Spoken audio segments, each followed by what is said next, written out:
Hello student, welcome to the online classes of Bio. In the previous video students, we finished chapter 6 circulatory system and today we start chapter 7 nervous system. Student जिस तरीके से आपको पता है कि human body में different type of क्या होते हैं बेटा परफॉर्म करती है, डिफरेंट टाइप ऑफ फंक्शन को परफॉर्म करती है, जैसे कि रेस्पिरेशन है, डाइजेशन है, एस्पिरेशन है. सो स्टूडेंट ये सारी जो प्रोसेस है वो एक दूसरे से कैसे भी क्या है, एक दूसरे से क्या है बेटा इंटरडिपेंडेंट है और इंटर रिलेटेड है. मीन्स कहीं ऐसा नहीं है कि उसको सिर्फ एक ही अपने से ही वो क्या हो अपने में ही एक रेस्पॉन्सिबल हो. तो यहाँ पर एक वर्ड आता है कि कोऑर्डिनेशन. कोऑर्डिनेशन का मीन होता है कि जिसमें कि डिफरेंट टाइप के कोई भी दो या दो से अधिक, चाहे वो ऑर्गन हो चाहे पर्सन हो, जो कि एक साथ काम करते हैं, तो उन्हें हम क्या उस पूरी प्रोसेस को बोलते हैं कोऑर्डिनेशन. मीन साथ मिलकर काम करना. ओके, तो इसके बाद देखिए कोऑर्डिनेशन एक इम्पोर्टेंट एक्टिविटी है और वो सिंपल एक्टिविटी, जैसे कि सपोज दैट हम लोग जो फूड को ईट कर रहे हैं तो उसमें हमारे एक्सटर्नल जो क्या है ऑर्गन है वो भी इन्वॉल्व है, इंटरनल ऑर्गन भी हमारे इन्वॉल्व है. तो ये काम जो है, ये एक्टिविटी जो है एक कोऑर्डिनेशन से क्या हो रही है, कंप्लीट हो रही है. ओके, अब हम आते हैं बेटा चैप्टर पर. हमारा चैप्टर है नर्वस सिस्टम. तो इसमें नर्वस सिस्टम का मीन्स होता है तंत्रिका तंत्र. तो यहाँ पर सबसे पहले हमारा एक वर्ड आता है कि स्टिमुलस. स्टिमुलस जो क्या वर्ड है, स्टिमुलस एक वो चेंजेस है, यानी कि स्टिमुलस इज चेंज, एक ऐसा चेंज जिसमें कि क्या होता है कि हमारे इन्वायरमेंट में, चाहे वो एक्सटर्नल इन्वायरमेंट हो या इंटरनल हो, तो उसमें क्या होता है चेंजेस होती हैं. उसके बाद जो ऑर्गेनिज्म होता है वो कोई भी जो उसके एवज में क्या करता है, एक रेस्पॉन्स करता है, फिजियोलॉजिकल रेस्पॉन्स प्रोड्यूस करता है, तो उसे हम क्या कहते हैं बेटा, स्टिमुलस. यानी स्टिमुलस वो रिएक्शन है जिसमें जो भी हमारे आसपास यानी बाहर अंदर एक्सटर्नल इन्वायरमेंट में जो भी क्या होते हैं बेटा कि चेंजेस होते हैं और उससे कोई भी ऑर्गेनिज्म जो होता है वो क्या करता है कि रेस्पॉन्स करता है, तो उसे हम कहते हैं स्टिमुलस. अब ये जो रिएक्शन शो करता है ऑर्गेनिज्म, यानी कि जो भी हमारे बाहर या अंदर जो भी चेंजेस हुए और हमने उसके एवज में जो भी क्या करे रिएक्शन को प्रोड्यूस करा, तो इन रिएक्शन को हम क्या कहते हैं, रेस्पॉन्स कहते हैं. मीन्स हमने क्या क्या किया या क्या कहा, तो उसे हम रेस्पॉन्स कहते हैं. अब ये जो स्टिमुलस होते हैं,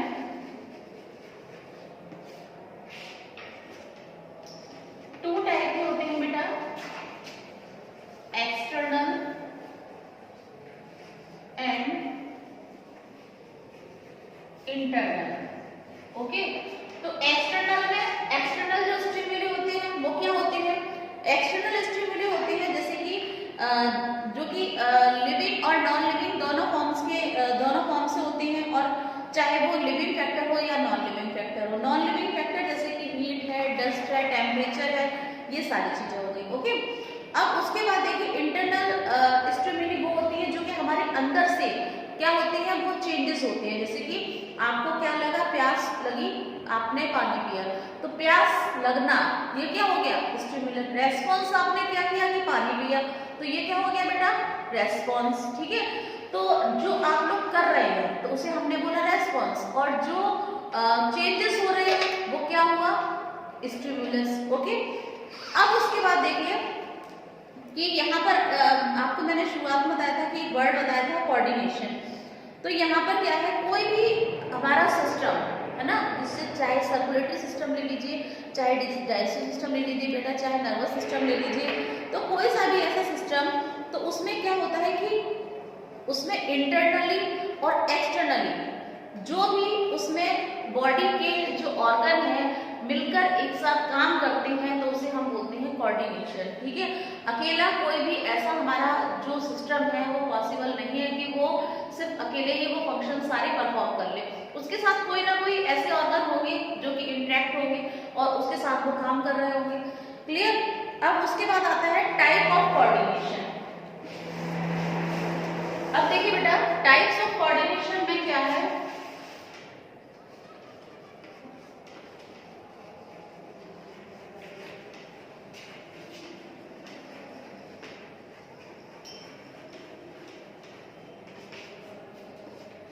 types of coordination. Clear? Types of coordination ये बेटा 2 टाइप्स के होते हैं। एक तो होता है nervous coordination and chemical coordination. सबसे पहले आता है नर्वस कोऑर्डिनेशन। नर्वस कोऑर्डिनेशन क्या है? तो देखिए नर्वस कोऑर्डिनेशन में क्या होता है कि जो हमारा ब्रेन है, यानी कि हमारा ब्रेन और उसके साथ कुछ एक नर्व्स है ना, तो वो क्या करती है कि इसको परफॉर्म करती है। परफॉर्म जैसे कि एग्जांपल देखिए क्या होता है। एग्जांपल जैसे कि सपोज दैट कोई क्रिकेटर है, तो वो क्या कर रहा है कि वो अपना जैसे कि क्या पकड़े हुए हैं, बैट पकड़े हुए हैं, सामने से आने वाली बॉल को देख रहा है, उसके बाद उसको क्या कर रहा है कि जो भी अपना सिक्सर लगा रहा है या इस तरीके से है ना, तो या कैच आउट दे रहा है। सपोज दैट जो भी उसने हिट किया बॉल को, तो उसमें क्या है कि जो क्रिकेटर है वो क्या कर रहा है, बॉल की तरफ देख रहा है, तो उसमें विजुअली वो उसकी तरफ बॉल की तरफ देख रहा है, तो उसमें क्या है, आइज भी उसके साथ है, फिजिकल भी साथ है और मेंटली साथ है। यहाँ पर देखिए कोऑर्डिनेशन वर्ड बताया जा रहा है आपको। कोऑर्डिनेशन क्या है? तो यहाँ पर कोऑर्डिनेशन किस किस का कोऑर्डिनेशन हो गया बेटा? विजुअल, यानी कि विजुअल मींस आंखों से देखना, जो उसको देख रहा है कि बॉल कैसे है। मगर तीनों में से भी एक भी ऐसे होते हैं जो कि अलग होता है उससे, है ना, जैसे कि विजुअल, मस्कुलर और मेंटल कोऑर्डिनेशन। इसमें कौन कौन से इन्वॉल्व है? विजुअल, मेंटल एंड फिजिकल, यानी कि शारीरिक रूप से, और उसके बाद visual, mental and muscular. Muscular को यहाँ पर हमने फिजिकल लिख दिया है, तो इसको हम मस्कुलर बोलेंगे। ओके, वैसे ये वर्ड भी सही है, बट क्या है यहाँ पर हम क्योंकि बायोलॉजी की लैंग्वेज को स्टडी कर रहे हैं, तो यहाँ पर देखिए कि विजुअल मीन्स आप देख रहे हैं कि बॉल कहाँ से आ रही है। उसके बाद मेंटल, यानी मेंटल में आप सोच रहे हैं हमें इसको किस डायरेक्शन में हिट करना है। ओके, मस्कुलर यानी कि आपकी जो हैंड से आप जहां पर उसको शॉट करेंगे या जिधर भी आप हिट करेंगे बॉल को, तो इसमें से अगर एक भी, तीनों में से कोई एक भी अगर क्या होता है कि अपना साथ नहीं करता है, तो उससे उसका इफेक्ट पड़ेगा उस पर। ठीक है, तो इसको हम कहते हैं कोऑर्डिनेशन। कोऑर्डिनेशन कि किस तरीके से वो देखिए यहाँ पर तीनों चीज एक साथ मिलकर काम कर रही है, और किस तरीके से एक प्लेयर जो है वो तीनों तरीके से विजुअल, मेंटल और मस्कुलर तरीके से तीनों को इन्वॉल्व किए और उसमें क्या कर रहा है, परफॉर्म कर रहा है। अब उसके बाद देखिए कि यहाँ पर जो बॉडी हमारी एक्शन कर रही है, यानी कि जो जिस तरीके से एक्शन को परफॉर्म कर रही है, तो वो कैसे होते हैं, वॉलंटरी भी होते हैं और इनवॉलंटरी एक्शन होते हैं। तो voluntary action are those action, यानी कि वॉलंटरी एक्शन वो एक्शन होते हैं बेटा जो कि that are under our control and work as per our will, जो कि हमारे विल के अकॉर्डिंग और हमारे कंट्रोल में होते हैं, उसकी तरीके से काम करते हैं। यानी आप चाहेंगे तो वो काम करेंगे, अदरवाइज नहीं करेंगे। सपोज जैसे कि आप चाहेंगे तो आपका हैंड काम करेगा, नहीं करेगा, ऐसा नहीं कि आप नहीं चाह रहे तभी वो काम कर रहा है। ओके, तो ये होती है वॉलंटरी एक्शन। इनवॉलंटरी और रिफ्लेक्स एक्शन वो होती है जो कि काम करते हैं एक्सटर्नल और जो इंटरनल स्टिमुली होती हैं उनके बेस पर। मींस इसमें हमें सोचने की आवश्यकता नहीं होती है। सपोज दैट जैसे कि अगर आपने क्या किया कि आपने कोई भी हॉट पैन को टच किया, उसके साथ एकदम आपने हाथ अपना पीछे किया, तो इसमें हमें कुछ एक्शन ऐसे होते हैं जिसमें कि हमें सोचने की आवश्यकता नहीं पड़ती है। तो जैसे कि रिफ्लेक्स एक्शन, रिफ्लेक्स एक्शन क्या होते हैं कि जैसे कि आपने कोई भी चीज को टच किया और आपने तुरंत हाथ इमीडिएटली पीछे की साइड ड्रॉ कर लिया, तो इसमें आपको सोचना नहीं है, विदाउट एनी थिंकिंग, उसमें सोचने की आवश्यकता नहीं होती है। और इसमें हमारा जो नर्वस सिस्टम होता है, यानी कि वो ब्रेन बिल्कुल भी इन्वॉल्व नहीं होता है, तो उसे हम कहते हैं रिफ्लेक्स और इनवॉलंटरी एक्शन। अब उसके बाद आता है हमारा नेक्स्ट केमिकल कोऑर्डिनेशन, या नर्वस कोऑर्डिनेशन हो गया हमारा। अब आता है केमिकल कोऑर्डिनेशन।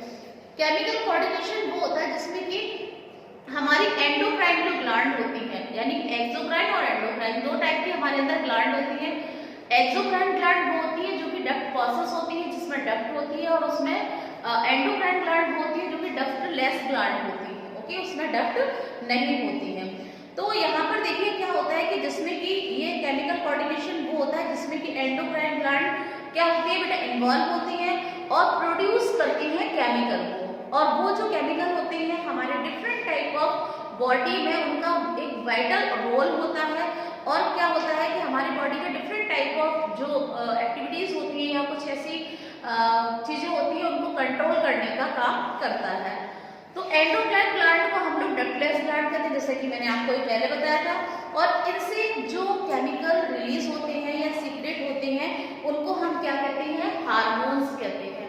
तो यहाँ पर देखिए हार्मोन्स क्या है, hormones are chemical are certain chemicals that are secrete by the different type of glands. यहाँ पर हम डक्टलेस ग्लैंड भी बोल सकते हैं या एंडोक्राइन ग्लैंड भी बोल सकते हैं कि ऐसे केमिकल जो कि रिलीज होते हैं या सीक्रेट होते हैं एंडोक्राइन ग्लैंड से, उसे हम कहते हैं हार्मोन्स। ओके, और ये हार्मोन्स में से जो मतलब कि जो केमिकल होते हैं ये हमारे डायरेक्ट ब्लड में सीक्रेट होते हैं। और नेक्स्ट ये जो होते हैं हार्मोन एंडोक्राइन ग्लैंड जो होती है ये क्या करते हैं, कुछ ऐसी प्रोसेस होती हैं हमारी बॉडी में उनको रेगुलेट करने का काम करते हैं। अब आता है कि function of nervous system. Nervous system के क्या फंक्शन है? तो फंक्शन नर्वस सिस्टम का सबसे जो मेन फंक्शन है बेटा वो है कि हमारी बॉडी की जितने भी एक्टिविटीज होती हैं उनको क्या करना, कंट्रोल करना एंड कोऑर्डिनेट करना। First second is it is the control system for our all action, यानी हमारी बॉडी में जितने भी एक्शन हो रहे हैं उसको क्या करता है, एक कंट्रोल करना, उसको कंट्रोल सिस्टम इसीलिए बोला जाता है कि उसको कंट्रोल करता है, मैनेज करता है। अब जैसे कि कौन सी एक्शन है, जैसे थिंकिंग है, बिहेवियर है, और ये सारे एक्शन को कौन कंट्रोल कर रहा है, नर्वस सिस्टम कंट्रोल कर रहा है। नर्वस सिस्टम हमें जैसे कि कोई भी चीज को याद रख रहे हैं उसको लंबे टाइम तक, तो उसमें भी हेल्प करता है। कोई भी चीज को जैसे हम प्रॉब्लम सॉल्व कर रहे हैं अपनी, या कोई भी चीज को हम सॉल्व कर रहे हैं मैथमेटिक्स में, जैसे कि आप अपनी प्रॉब्लम सॉल्व करते हैं, या रीजनिंग में आप रीजन को सॉल्व करते हैं, तो ये सब करने में कौन हेल्प करता है, हमारा नर्वस सिस्टम ही हेल्प करता है। उसके बाद ये जो होता है इसका मेन फंक्शन जो होता है वो क्या होता है, कंट्रोल एंड कोऑर्डिनेट, जिससे कि हमारी बॉडी में जो भी टाइप के जो फंक्शन हो रहे हैं वो एक साथ काम कर रहे हैं, वो भी किसके कारण कर रहे हैं बेटा, नर्वस सिस्टम के कारण है। उसके बाद जैसे कि हमें जो हम सोच रहे हैं और उसी के अकॉर्डिंग काम कर रहे हैं, तो उसमें भी कौन हेल्प कर रहा है, नर्वस सिस्टम ही हेल्प कर रहा है। अब आता है nervous system in human being. Human being में जो नर्वस सिस्टम है वो देखिए किस तरीके का होता है और क्या होता है। तो नर्वस सिस्टम सबसे पहले आता है nervous system in higher organism. तो आपको बताया था कि जो वर्टिब्रेट्स होते हैं उनमें क्या होता है कि वेल डेवलप्ड नर्वस सिस्टम होता है, अच्छी तरीके से विकसित होता है। और इसके बाद जो नर्वस सिस्टम होता है बेटा वो नर्व सेल से मिलकर बना होता है, जिसे हम कहते हैं न्यूरॉन। तो यहाँ पर देखिए न्यूरॉन का डायग्राम,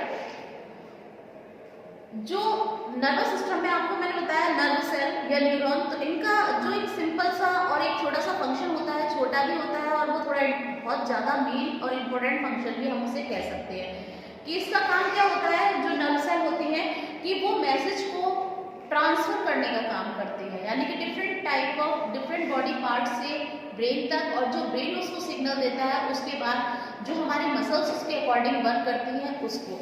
तो ये सारा काम किसका होता है बेटा, नर्व्स का। तो सबसे पहले आता है हमारा द न्यूरॉन।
यानी कि नर्व सेल, न्यूरॉन, ये डायग्राम है बेटा। ये जो है नर्व सेल जो है smallest structure and functional unit, इसको हम बोल सकते हैं, ठीक है। यानी कि neuron are the smallest and functional unit of the nervous system. Clear. अब देखिए इसका जो बीच का पार्ट है, ओके, तो ये होता है क्या, साइटोन, साइटोन और सेल बॉडी, इसको हम साइटोन या सेल बॉडी भी कहते हैं, ओके। ये हमारा इसका नर्वस सिस्टम जो न्यूरॉन का ये फर्स्ट पार्ट है। और इसमें देखिए मेन इसका जो एक बॉडी पार्ट है ये साइटोन और सेल बॉडी, इसमें क्या होता है कि एक न्यूक्लियस होता है, ये जो बीच में आपको पार्ट दिख रहा है बेटा, ये क्या है, nucleus, and this is the cytoplasm. अब देखिए क्योंकि आपके इसमें सिर्फ इतने ही इस चीज को डेवलप किया है, अगर आप देखेंगे कि आप जैसे हायर क्लास में जाएंगे तो आप ये भी देखेंगे कि यहाँ साइटोप्लाज्म में कौन कौन से ऐसे और भी स्ट्रक्चर होते हैं जो कि फॉर्म होते हैं, ओके। तो यहाँ पर सिर्फ आपको बताया गया है कि इसका जो ये जो मेन पार्ट होता है उसे हम कहते हैं साइटोन और या सेल बॉडी, और इसके बीच में यहाँ पर मिडिल में क्या होता है, न्यूक्लियस होता है, और न्यूक्लियस के चारों ओर क्या होता है, साइटोप्लाज्म। क्लियर। अब आता है डेंड्राइट्स। डेंड्राइट्स क्या है, सेल बॉडी ये साइटोन से फिंगर लाइक स्ट्रक्चर जो होते हैं, राइज होते हैं, उसको हम कहते हैं डेंड्रॉन।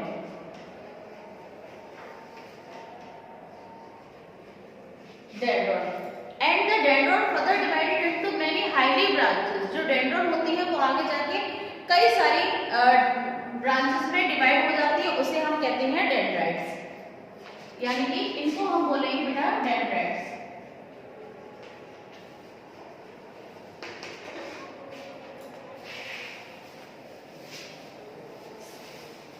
साइटोन से क्या होते हैं, कुछ ऐसे स्ट्रक्चर होते हैं, यानी कि number of possible finger like structure. साइटोन से फिंगर लाइक स्ट्रक्चर अराइज होते हैं जिसे हम कहते हैं dendron, and dendron further divided into many highly branches. Dendron जो होती है बहुत सारी आगे जाके ब्रांचेस में डिवाइड हो जाती है, जिसे कि हम बोलते हैं बेटा डेंड्राइट्स। डेंड्राइट्स का जो मेन फंक्शन होता है वो क्या होता है, they receive message from the other neuron, ये दूसरे न्यूरॉन से मैसेज को रिसीव करने का काम करते हैं। नेक्स्ट आता है हमारा axon. This is called axon and this structure is called myelin sheath. Myelin sheath. तो अब आता है एक्सोन। एक्सोन क्या होता है, एक लॉन्ग स्पेशलाइज्ड प्रोसेस स्ट्रक्चर होता है जो कि हमारा सेल बॉडी से अराइज होता है, जिसे हम कहते हैं एक्सोन, ओके। ये जो होता है इसकी जो लेंथ होती है वो 1 मीटर से 1 मीटर होती है। इसके बाद देखिए एक्सोन जो होता है उसके चारों तरफ एक्सोन जो होता है वो कवर रहता है एक शीट से, जिसे हम कहते हैं myelin sheath, okay. Myelin sheath, जिससे कि एक्सोन जो है क्या होता है, कवर्ड रहता है, यानी कि सराउंडेड, चारों तरफ से कवर्ड रहता है। Axon surrounded by a sheath is called myelin sheath, यानी कि एक्सोन जो होता है उसके चारों तरफ एक शीट होती है जिसे हम कहते हैं माइलिन शीट। अब देखिए बेटा एक्सोन का फंक्शन क्या होता है। एक्सोन का मैसेज होता है कि जैसे कि वो मैसेज को रिसीव कर रहे थे, डेंड्राइट जो थे वो मैसेज को रिसीव कर रहे थे अदर न्यूरॉन से, है ना। तो इसी तरीके से जो एक्सोन होता है, एक्सोन का होता है इट कैरी मैसेज, यानी कि ये मैसेज को कैरी करता है फ्रॉम वन सेल बॉडी, यानी कि एक सेल बॉडी से अदर सेल बॉडी न्यूरॉन तक, ओके। यानी कि ये जो होता है एक सेल बॉडी के न्यूरॉन से मैसेज को क्या करता है, कैरी करता है, यहाँ से मैसेज को कैरी करता है और दूसरे सेल बॉडी के न्यूरॉन तक उसको क्या करता है, लेकर जाने का काम करता है। सो स्टूडेंट, आज के हम वीडियो में सिर्फ यही तक बताएंगे कि हमारा जो न्यूरॉन का स्ट्रक्चर बता दिया, आपको टाइप ऑफ कोऑर्डिनेशन बता दिए।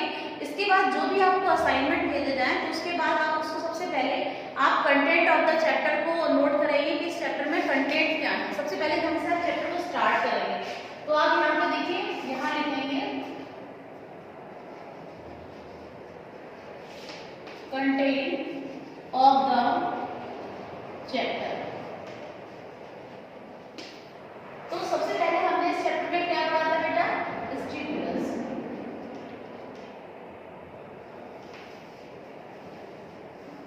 स्टिमुलस, उसके बाद हमने पढ़ा था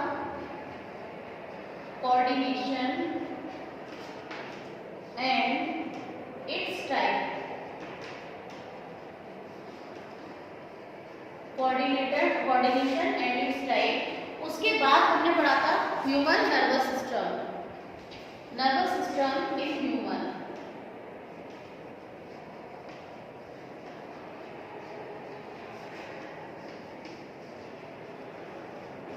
तो आपको अपने फर्स्ट पेज में क्या करना है, सिर्फ ये जो कंटेंट है ऑफ द चैप्टर, यही सिर्फ आपको इतना नोट करना है कि जैसे जैसे हम कराते जाएंगे तो इसे आप आज की डेट में लिखेंगे, जैसे कि 2 नवंबर 2020। तो आपके ये वाले जो कंटेंट थे वो आपके ये वाले कंटेंट जो थे वो इसमें आपको स्टडी कराए गए थे और इसी से रिलेटेड आपको एक असाइनमेंट दिया जाएगा और जैसे जैसे जो भी कंटेंट आपको पढ़ाए जाएंगे वो आप उसी डेट में इसके आगे नोट करेंगे। So student, thank you.